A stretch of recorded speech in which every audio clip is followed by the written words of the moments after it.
Ostiralean, Donostiako Arkitektura Eskolako laugarren mailako 120 ikasle inguru izan ziren herriko Eagi ikastetxean eraikuntza praktikak egiten.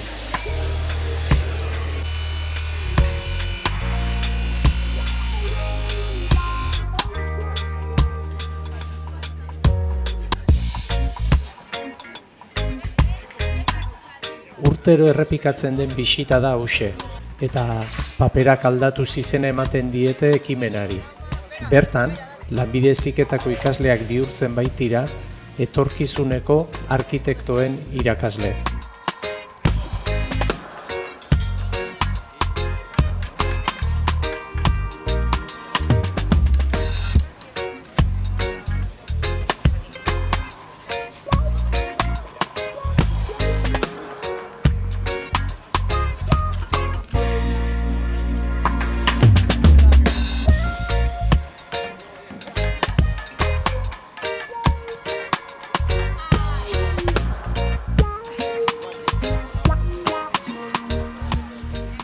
Goizean zehar, bi praktika desberdin egin zituzten.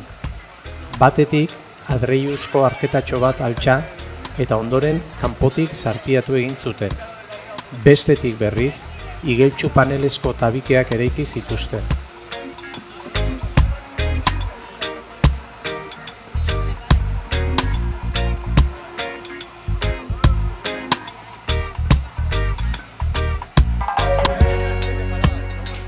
Argi gelditu zen, beste urte batez ere, errazagoa dela planoak marraztea, hauek eraikitzea baino.